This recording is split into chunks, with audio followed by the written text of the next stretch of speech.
Hey everyone, this is me, TimeLiarG, and welcome back to Dark Souls Mysteries, Oddities, and Secrets Part 4. I wanted to mention something. I call this Dark Souls Mysteries, but I do talk about the other games in the series as well.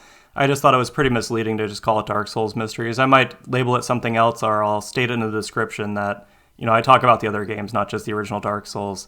But yeah, with that being said, feel free to comment your own theories, or if you have a theory you want me to talk about, just comment it below, and let's begin. The hallway to the Kiln of the First Flame. I could mention a lot about this hallway just before the Kiln and theorize on it, but I want to mention the music that plays in this very small corridor.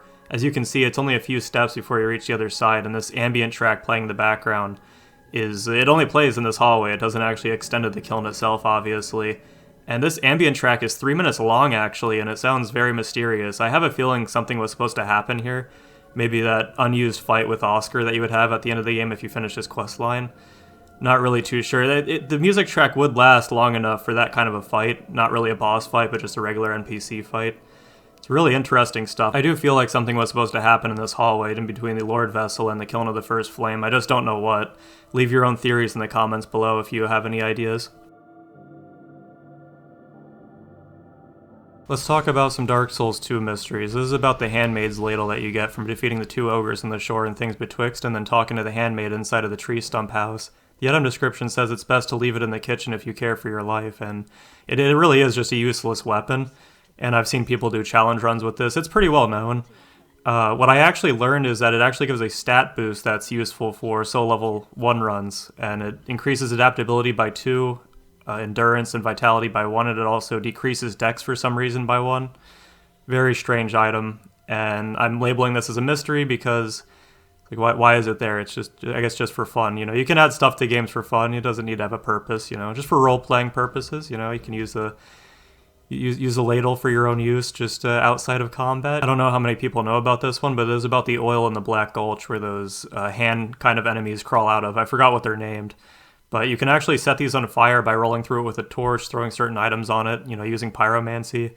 There's probably other ways to ignite it as well. And if the enemies are not out yet, they will actually die instantly inside the oil. And if you wait long enough, an absurdly long time as well, the oil actually burns up and there's just a small hole where the oil used to be. Really strange stuff. Prism stone colors. I've heard many rumors on these back in the day, some relating to the 8th color, some not. One of these rumors stated that the rare 8th color is different for each character that you create, so if you create a new character, the 8th color will be different for that character. I don't think this is true after doing some research on it. The item description is also apparently incorrect in the first Dark Souls. I don't know about the other ones. As all the colors have the same chance of appearing, supposedly. I'm not too certain on this one, but I'm going to trust what I read online. Supposedly all the colors just have the same exact chance of spawning, and there actually is no rare color. I mean, again, I could be wrong, but just what I read. The Dingy set in Dark Souls 2. I don't remember all the armor sets you can only get in New Game Plus, but this is one of them. Using a bonfire aesthetic won't work to get the semi-invasion where you obtain this set. I'm posting this as a mystery or oddity because the invading character who drops it is most likely Anastasia from Dark Souls 1.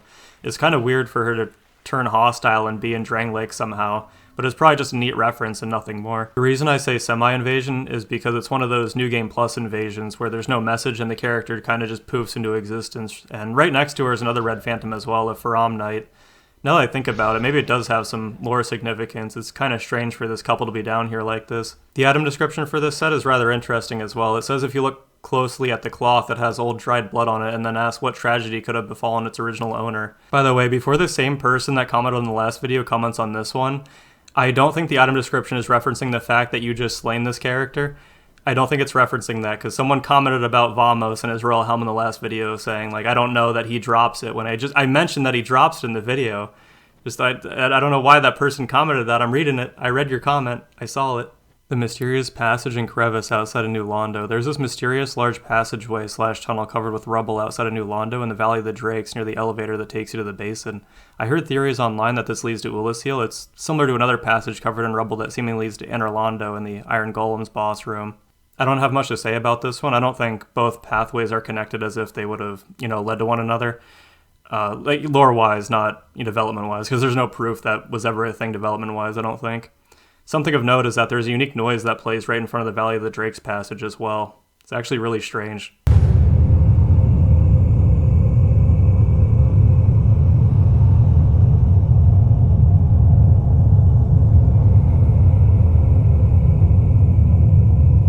I'm going to do that desperate video maker thing where I say only 1% of you are subscribed. If you want to see more Dark Souls videos, you feel free to hit the subscribe button. You don't have to, just saying. Just saying. Just saying. Chancellor Weller, I don't think a lot of people know about this one because many people don't bother going for 100% in Dark Souls to get all the achievements, get all the spells and everything. But this guy sells high-tier Covenant rewards on New Game++, and you can't use ascetics for it. You can only get it on New Game++.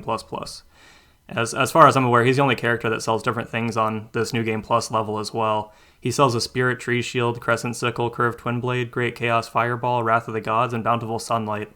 It's really interesting, actually. They added something in there if you don't want to, farm for Covenant rewards, rank up in Covenants. You just have to go in New Game Plus. I think a lot of people just run past him in New Game Plus because he doesn't really sell anything useful anyway. I mean, he has one Divine Blessing. I think he sells that, what was it, the Bracing Knuckle Ring or something, plus 1, plus 2. I can't really remember his stock too well. He might sell some Pine Resin or something. Sorry for so many Dark Souls 2 topics in here, but I think most people know about the King's Ring and that it has a fire damage effect where it just applies fire damage to all of your attacks and boosted damage of Pyromancy as well. This ring triggers various things in the world as well, though, after you pick it up. It's not really the ring itself, it's just the trigger on the Vendrick's pile of clothes there when he's running around naked. You have Ogdyne, who will give you some items after picking the ring up, and one of the old Fire Keepers and things Betwixt will give you 6 human effigies as well. Cloanne will also update her stock too. I think most people know about this one, but it stops petrified enemies from coming to life throughout Drenglake Castle as well. It's kind of a useless effect, but it's still really cool, I think. I think it's a cool effect.